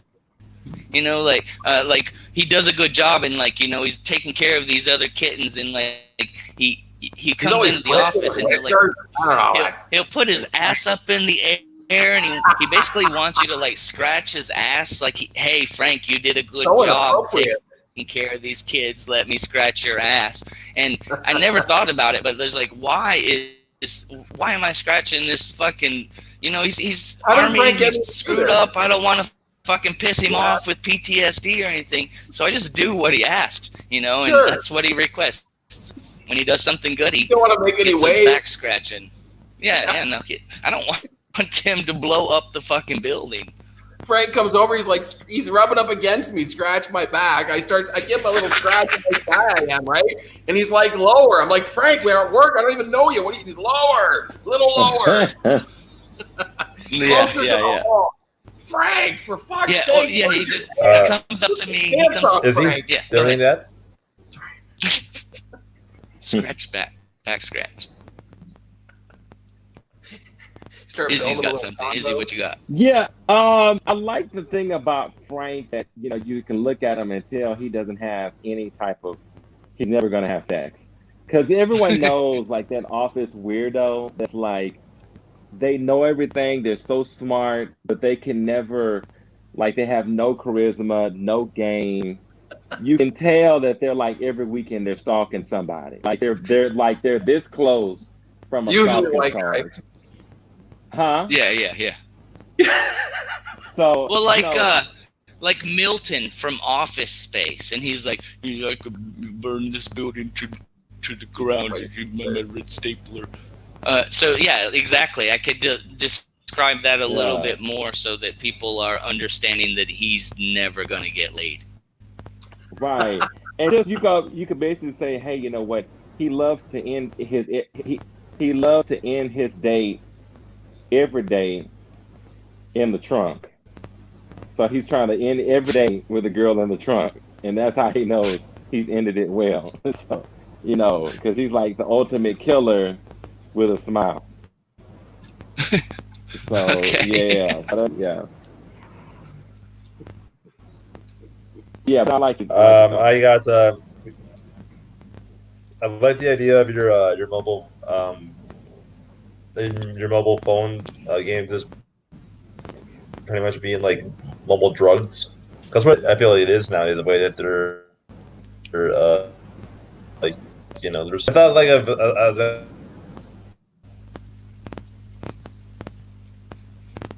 Internet.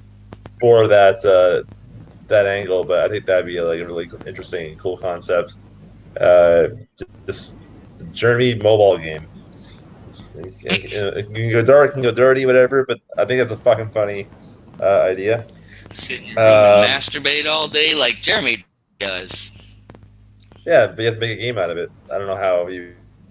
Fuck! I hate this connection. God damn! It's the last time I'm hosting. I don't care. Also, I feel like with your with that story, because I feel like that's what you should do. Because like I love the build up. I think you should like draw it out and like fucking map it. This problem with stories like that are long, like that are like a big bang at the end. You have to like connection. Okay. I'm getting annoyed. Punch it like as much as you can. Yeah. Off of you guys my talking, so if I cut off, I'm sorry. But like I find like stories of like 3 or 4 minutes, 5 minutes, or whatever, you have to get their attention the whole way, or there's got to be a big fucking reveal, and that is a big reveal. Right. But like I feel like it needs to be punched. So if I were you, I would write it down. I would dissect. Where can I add joke here? Add joke here. Add joke here. And then I love the idea of slowly building up. Like for example, when you said the cat thing, first thing I was thinking was sexual harassment. Like the boss is rubbing against you. Like wants you to pet. You know what I mean? Like you can kind of like play off those little things to like. Hint that it could possibly be a cat. Yeah, I feel like when you get all your boss and shit, you're like, oh.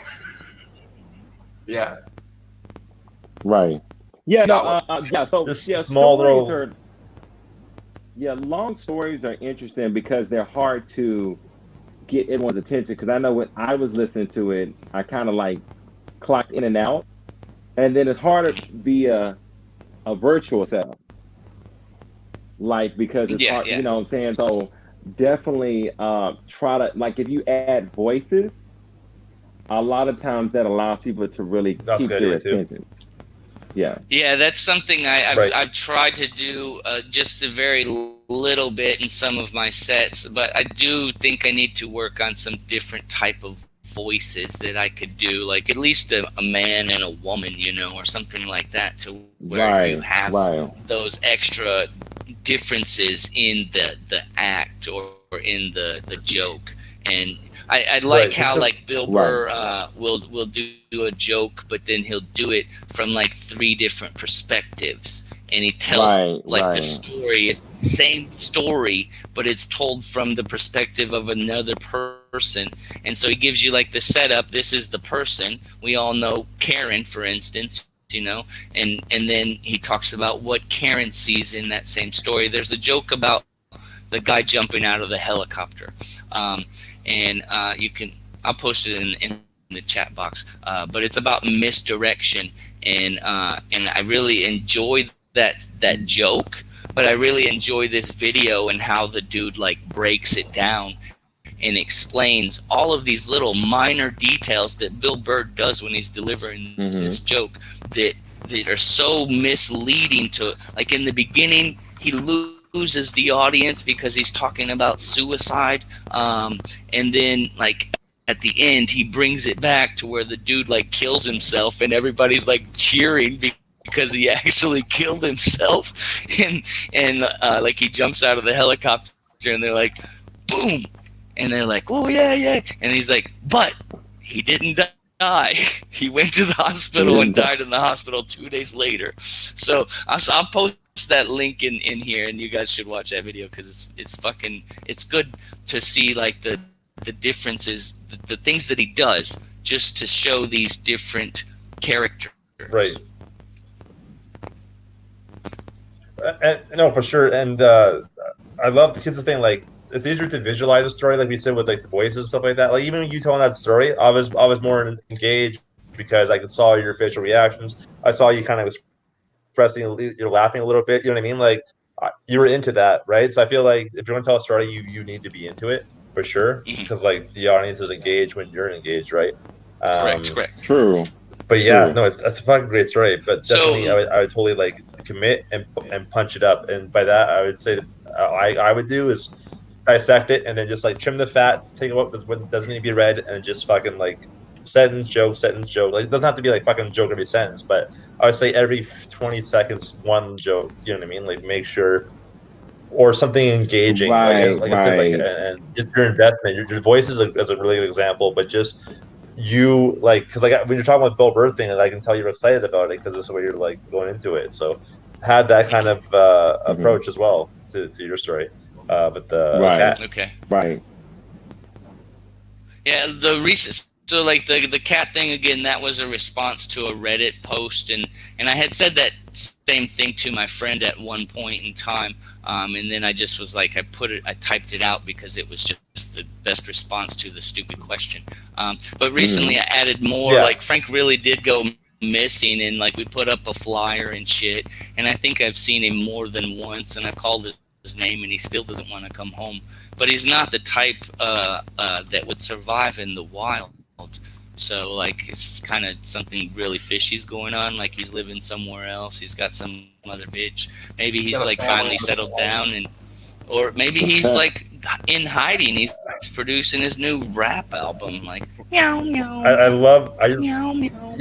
I love the misleading of that. I love like how you bring it to like a serious thing, and then all of a sudden it's a big fuck you. It's Mike. I love the idea of the misdirection.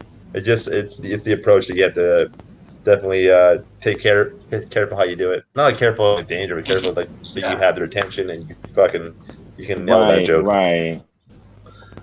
Yeah, no, and every time every time I've tried, I've done it a few times at open mic, and in the beginning I did the reveal in the beginning where the cat and I did it in one of these workshops, and they're like, yeah, you should put it at the end. So I was like, put it at the end, and yeah, it does seem to be a good story, and that's why I've been building on it, and I think I've been getting good response about it. So like that makes me feel that it's good, and that I, like you said, I need to edit it down and make sure that it's solid, boom boom bing, boom boom bing, right, so that it does keep that attention. Because stories, the thing is with long stories, one, it's very few comedians are top. Now I won't say like you can't do it, but it's harder to do it long term. Like Kevin Hart, a lot of his jokes are stories. For me, I realized early that I couldn't. I mean, not that I can't, but it's easier for me to do like simple punchlines, like kind of like Rodney Dangerfield or Phyllis Diller, or like what Bernie Mac used to do, set up a little bit of a premise and then you hit it, versus long-winded jokes, because again, half the time you lose the premise and the audience gets confused. So you really have to it takes a lot of work to do it, but it can be done. It's just I agree. You have to really engulf into the character so people can see it, and then they're like, okay. One of my goals this year was to at least have like a 30-minute set. I don't know if I'll record it or if I'll even be able to perform it, but I want at least something that flows very smoothly. I could do 10 minutes here at open mic, 10 minutes here at open mic, 10 minutes here, and then I could do 5 in 5, you know, just so I could practice the segues of each of those 10-minute sections as well. And just make sure that, yeah, I know that I have way more than that, but it doesn't flow together. It doesn't go together. Some of the topics don't work with each other and have like I want it to have like an overall theme, basically, you know. I guess it would just be like me, you know, that it would just be my past, my childhood, my upbringing, my current situation, you know, all the different things so that you could learn about me. And then we could go into something else, you know, it could go into other things, my thoughts and ideas or whatever about certain things. But I want to have, so I think you can't have an hour or a half an hour of one-liners, you know, because I would go crazy. True. No. They would have to be in an order because they're telling a story, but they're not really, you know. I mean, when you're new, even if you have one-liners. When you're new, you go, no stories. Stories are not comedy. They're not funny. You're not allowed when you're new. And then once you get like, I don't know, your yellow belt or your blue belt or something belt, your green belt in comedy, then they start to go, wait a second. Okay, now you can lay a punch and like, you know, a couple hits and you can throw a kick. Okay, now you can tell a little bit of a story. Like you can have like a generalized topic. Correct. You know, whatever. And you tell some stupid joke, whatever. Like that's the worst topic, but it's easy one to pick on. You know, but it's like it's almost like you don't get permission to do that until you could, you know, do those little runs and keep people interested. If not, I would still be telling the same stories, and people be like, "Not funny yet." I really even if appreciate that you have noticed my belt status. So the only one I know holds up my pants. Man, it's black, so even if I'm not black belt of comedy yet. Even if you do one-liners and stuff like that, you have to make them all relate. That was one thing I did. I kind of messed up when I first started. Was like I would do a lot of one-liners, and they were so different. Yeah. Mm-hmm. So I would end up losing audience because. Yeah. So if you notice, like when I did the jokes about thugs, you know, all of them were similar. So even though they were similar one-liners, all of them were the similar topic. Yeah. So it's easy for the audience to follow. That would be, I mean, I think that's the bit, you know, like you take a one-liner and you put a bunch of other one-liners together and you make a bit. So I think a story is basically a bit, but, you know, it's like, I don't know, like we were saying before, Brent has good, like, activeness. Yeah. A bunch of bits make a story doesn't make a bunch of bits or something. Like, it feels backwards. But I'm dyslexic, so it might make sense to me. But I think it does. I mean, like you said, if you have a story, or like maybe Scott said, if you have a story, then you have to have little punches throughout and a big reveal at the end. So the people that were listening are like, "Holy fuck, that's fucking hilarious!" You know, you get a standing applause, and then the people who didn't listen to it, they're like, "Well, fuck, what did I miss?" Like, "Oh, it was good." You know, they'll clap anyways because they don't want to be fucking singled out, and then, you know, then you get a standing ovation. Mike Birbiglia is a really amazing storyteller. I'd recommend if you want to learn how to tell a story, to watch some of his stuff. What's his name? Mike Birbiglia. Mike Birbiglia. B-I-R-B-I-G-L-I-A. Can you put that in the in the comments? One of my favorite storytellers for sure, because he's very personable. I don't know. His internet ain't working worth I just like natural, like he ain't searching another page. Yeah, I ain't doing no. Here, there's the comments. My comments right now.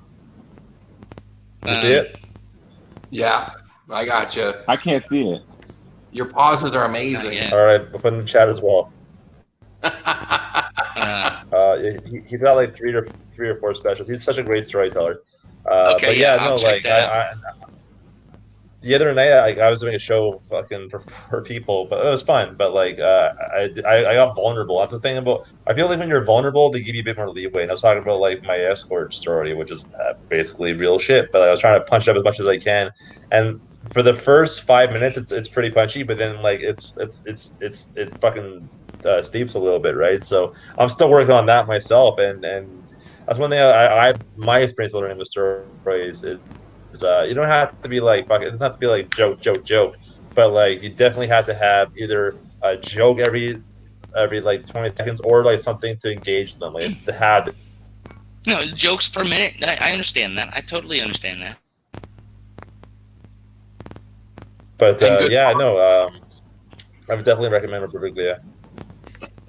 Yeah, that sounds good. I'll check it out. But yeah, So I hard think to stories break, can Mike. be interesting. They I have can be, some other yeah. stories For sure. that, Oh, there we go. and, Okay. and Especially if you do a fringe or a one-man show, you have a lot more leeway. Audiences will or not, because it's not so much about comedy. It's comedy, but like they'll when get I the best when I first platform when I first left USA, for the when long. when I first left USA and came to Vietnam, I was only supposed to be traveling for 3 months. And like I had been writing like a journal every day so that my mom could read the things that I did while I was in Asia. So now it's probably about 150,000 words, and I've told people that I was going to make it into a book, and I just haven't sat down and like did the editing and stuff like that. And that just became because like we're fucked up, we're drunk, we're smoking weed, and I'm telling some people, some strangers, stories about some things that previously happened in my travels, and they're like, "Wow, that's fucking cool. You should write a book." And I'm like, "Oh, okay, I should do that." So I've been using just interactions with people that I don't know as open mic. I tell people jokes that I use on stage all the time and see how they go. Of course, you don't get the same response, but they're, oh, that's pretty funny. I didn't expect that. So like it works, and it gave me more confidence in the stories that I tell and or my ability to tell them, and because they're random sometimes, and I guess if you don't know me, then you're like, this dude's fucking a little crazy, he's a little off. We have a care home. You've met people where you're like, oh yeah, that's your fucking weirdo. We have a retirement home close by to here, and it specializes in Alzheimer's patients. So I go there every day at noon, and I do my set over and over again. That's one way you do an hour, right? Do an hour in 5 minutes. Fresh eyes every day, buddy. Fresh eyes. My grandma has dementia, and like, go ahead. Sorry, let's get to Scott's jokes. You go get. No, he's not doing anything. I'm not doing a set. I'm actually getting really agitated with the connection. Like I'm to the verge of breaking this computer, and I don't want to be rude. I normally love talking shop, if you will, pardon the pun. But I really want to break this thing. So unfortunately, I want to like kind of cut her short, just because my fucking boiling point, the connection is fucking there. So yeah, it's pretty high right now. You guys did awesome. Honestly, like you guys have a lot of great angles and premises, and I really look forward to seeing them grow and how it improves. And but before we go, if you want to, this is the time. This is the time to tell you your name and where you're from, and if you want to be friends in the future. Jeremy Izzy, do you want to be my friend? Go to Brent Sills on Facebook and say, I want to be your friend, and we'll talk comedy. And yes or no? Thank you. Circle yes or no? Yes. I do. Circle yes. Definitely. I noticed. In the chat box, there's that link, the YouTube link. That's for that Bill Burr video that I was talking about. So it's good. It's cool how the guy breaks it down and talks about what Bill Burr is doing in this joke as 3 different perspectives. So watch that video. It's good. Nice. Thanks, man. All right. Well, I guess Scott's out. Okay. All right. I'll add you guys on Facebook. Awesome. You guys got Twitter, Instagram, whatever. I'm sure Scott will ask us for that. We can share it. Follow each other. Nice to meet you guys. Weird stalkers. All right. Cool. How you doing? Scott, we're leaving. We'll see you later. We're leaving, Scott. Sorry, guys. Thank you so much. Great job. We ended the show, so. I hate this connection. Thank you, everybody, for tuning in. All right, we'll see you next time, dude. Thank you. Social media you want me to share in the Facebook message itself. Yeah. All right, see you guys. Fuck, I hate this connection. Later.